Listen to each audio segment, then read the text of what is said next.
চাইলেই যদি সবাই সব কিছু পারতো তাহলে তো দুনিয়া অনেক বেশি সহজ হয়ে যেত। এটা পরে বলছি, এখন আমি দেখাচ্ছি কিভাবে দই বানাতে হয়। প্রথমে আমি 1.5 লিটার দুধ ঢেলে নিচ্ছি।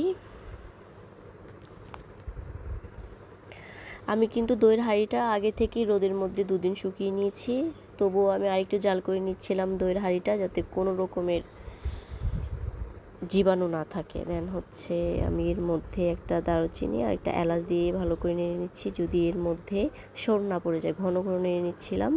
দেন এরপরে আমি গুঁড়ো দুধ দিয়ে দিলাম, দিয়ে আবারও ভালো করে নেড়ে নিচ্ছিলাম। আমি এখন আরেকটি পাত্রে ক্যারামেল তৈরি করে নিচ্ছি। ক্যারামেলটা একটু সময় নিয়ে করবেন। আমি কিন্তু এর আগে ক্যারামেল তৈরি করে পুরো ক্যারামেলটা আমার নষ্ট হয়ে গিয়েছিল। এই গরম ক্যারামেলের মধ্যে আমি গরম দুধ ঢেলে দিয়ে আমি জাল করছিলাম, দেন আমার ক্যারামেলটা নষ্ট হয়ে গিয়েছিল। আমার আবারও নতুন করে ক্যারামেল বানাতে হয়েছে।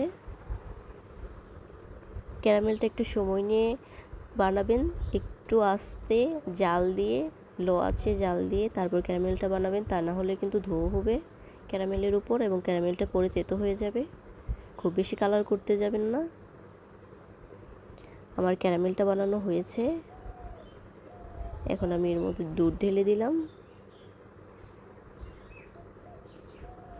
এই জন্যই বললাম, সবাই যদি সব কিছু খুব সহজেই পারতো তাহলে তো দুনিয়া অনেক বেশি সহজ হয়ে যেত। দেন আমার ক্যারামেল রেডি। এখন আমি এর মধ্যে চিনি দিয়ে দিলাম, চিনি দিয়ে ভালো করে নেড়ে নিচ্ছি। দেন আমার এটা প্রায় হয়েছে।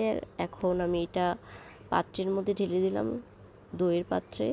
দেন আমি একটা দই বীজ তৈরি করেছি, টক দই আগে থেকে। দেন আমি এটা এর মধ্যে ঢেলে দিলাম। আমি আর একটু নেড়ে নিব। এখন আমার দই বানানো হয়ে গেছে।